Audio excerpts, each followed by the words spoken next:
ఇలా 1 కప్పు మనం కందిపప్పును కుక్కర్లోకి వేసుకోవాలి.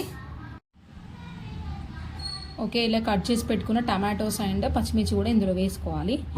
తర్వాత కొంచెం పసుపు,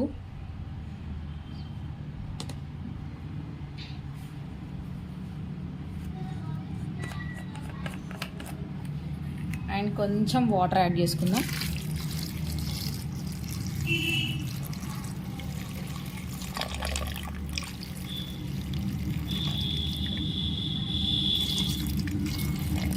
ఓకే, చాలండి.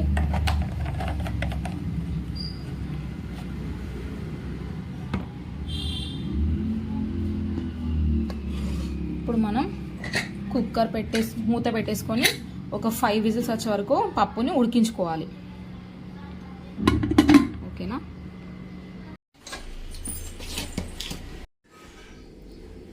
ఓకేనా, పప్పు ఇలా 5 to 6 విజిల్స్ ఉంచితే ఇంత మెత్తగా ఉడుకుతుందండి. ఇప్పుడు మనం పప్పుని మంచిగా మెదుపుకుందాం.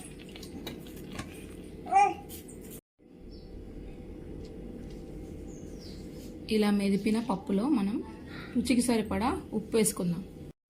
ఇప్పుడు తగినన్ని వాటర్ వేసుకొని దీన్ని మళ్ళీ బాయిల్ చేసుకుందాం పప్పుని. ఇది మొత్తం మసలాలండి. ఒక 10 మినిట్స్ కన్సిస్టెన్సీ చూసుకొని వాటర్ వేసుకొని తర్వాత మనం ముందుగా నానబెట్టుకున్న చింతపండుని జ్యూస్ ఎక్స్ట్రాక్ట్ చేసి ఇందులో వేసేయండి.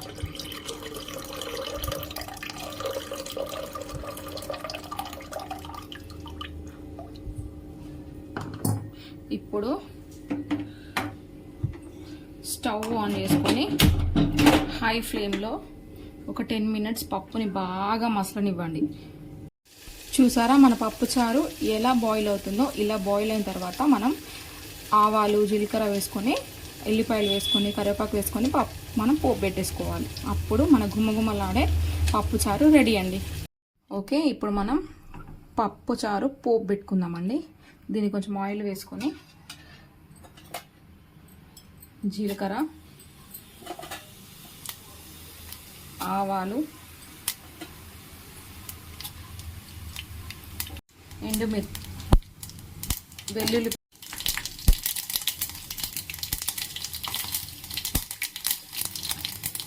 అలాగే కరివేపాకు వేసుకోవాలి.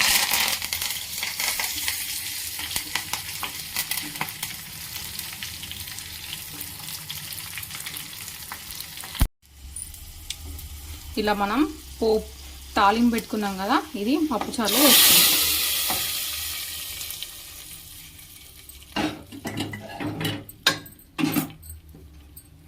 ఒక్కసారి ఇలా కలిపేసుకోండి. సింపుల్ అండ్ టేస్టీ పప్పుచారు రెడీ. నా వీడియో కనుక మీకు నచ్చితే ప్లీజ్ సబ్స్క్రైబ్ చేసుకోండి. Bye friends.